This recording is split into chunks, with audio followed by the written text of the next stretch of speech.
প্রিয় স্নেহের ছাত্রছাত্রীরা, তোমরা যারা সেকেন্ড সেমিস্টারে সাপ্লিমেন্টারি এক্সাম দেবে বাংলা ঐচ্ছিক যে বাংলা রয়েছে, তোমাদের ঐতিহাসিক, ভাষা বিজ্ঞান, ছন্দ ও অলংকার এই সাবজেক্টটির যারা সাপ্লিমেন্টারি এক্সাম দেবে, তোমরা একটি প্রশ্ন অনেকবার রিকোয়েস্ট করেছো, তোমরা অনেকবার লিখেছো, অনেকে লিখেছো, প্রায় অনেকজনই লিখে আমাকে বলেছে, স্যার এই উত্তরটি যদি একটু দেন বা আলোচনা করে দেন খুবই উপকৃত হই।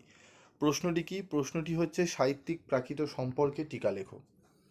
এই সম্পর্কে আমাদের টিকা লিখতে বলেছে। তো এইখানে আমাদের কোশ্চেনের অ্যান্সারটা কী হবে সেটি আমি তোমাদের সামনে তুলে ধরছি, এবং অ্যান্সারটির পিডিএফ নোটস আমি তোমাদের গ্রুপে দিয়ে দেবো। কোন গ্রুপে দেবো সেটি আমি ভিডিও শেষে বলছি। তো চলো আমরা দেখে নিই যে আমাদের প্রশ্নটি কী ছিল। প্রাকৃত ভাষা ও সাহিত্য। প্রাকৃত শব্দের আক্ষরিক অর্থ হলো প্রাকৃতিক বা স্বাভাবিক। একটি সংস্কৃতের মতো এটি সংস্কৃতের মতো শাস্ত্রীয় ভাষা নয়, বরং সাধারণ মানুষের মুখের ভাষা, যা প্রাচীন ভারতবর্ষের বিভিন্ন অঞ্চলে প্রচলিত ছিল। প্রাচীন ভারতের জনসাধারণের ভাষার বহুমাত্রিক রূপ ছিল প্রাকৃত ভাষাগুলি।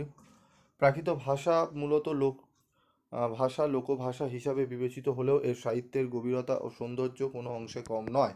প্রাকৃত সাহিত্যের বিকাশ খ্রিস্টপূর্ব চতুর্থ শতক থেকে শুরু হয় এবং তা খ্রিস্টীয় ষষ্ঠ শতক পর্যন্ত বিস্তৃত ছিল।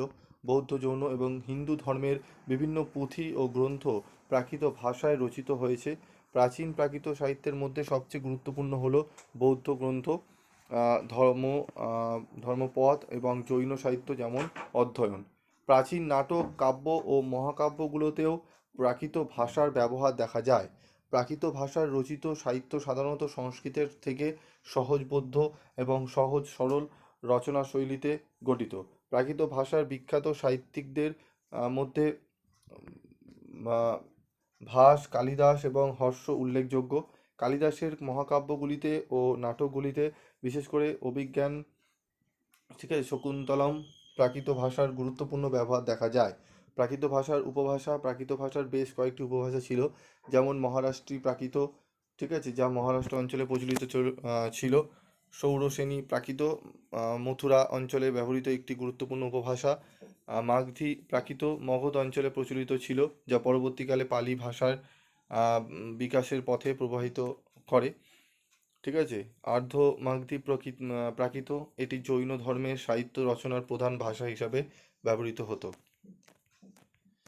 সাহিত্যিক প্রাকৃত সম্পর্কে টিকা। যেরকম প্রাকৃত ভাষা ও সাহিত্যের গুরুত্ব ইতিহাসে বিশেষভাবে বিবেচিত, কারণ এটি প্রাচীন ভারতের সাহিত্যিক ও সাংস্কৃতিক জীবনের প্রতিচ্ছবি বহন করে।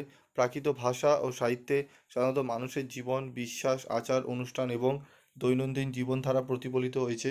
উপসংহার: প্রাকৃত ভাষা ও সাহিত্য ভারতীয় সাহিত্য এবং ভাষার ইতিহাসে গুরুত্বপূর্ণ স্থান দখল করে আছে। যদিও এটি লোক ভাষা ছিল, প্রাকৃত ভাষায় রচিত সাহিত্য সাধারণ মানুষের মননশীলতার প্রতিফলন করে, যা ওই সময়ের সমাজ ও সংস্কৃতির একটি অনন্য পরিচয় তুলে ধরে। ঠিক আছে। তো এটি তোমাদের আমি আলোচনা করে দিলাম। এবার তোমরা শুনে নাও কোন গ্রুপে দেব। তোমরা যেই গ্রুপে রয়েছো, আমি দুটো গ্রুপেই আমি তোমাদের দিয়েছি। বিশেষ করে যারা ফোর্থ সেমিস্টার এবং সিক্স সেমিস্টার, যে আমাদের কম্বাইন একটি গ্রুপ রয়েছে, সেই গ্রুপে আমি এই উত্তরের সম্পূর্ণ পিডিএফটি দিয়ে দিচ্ছি। তোমরা সেখান থেকে দেখে তোমরা পড়ে নিও। প্রশ্নটি গুরুত্বপূর্ণ আসার সম্ভাবনা রয়েছে, তো আসলে তোমরা এই উত্তরটি লিখতে পারো। আজকের মতো ভিডিওটি শেষ করব। দেখা হচ্ছে পরবর্তী ভিডিওতে। তোমাদের আর কোন কোন সাবজেক্টের একদম লাস্ট মিনিটের সাজেশন লাগবে অবশ্যই কমেন্ট বক্সে লিখে জানাবে। আজকের মতো এটুকুই। দেখা হচ্ছে পরবর্তী ভিডিও।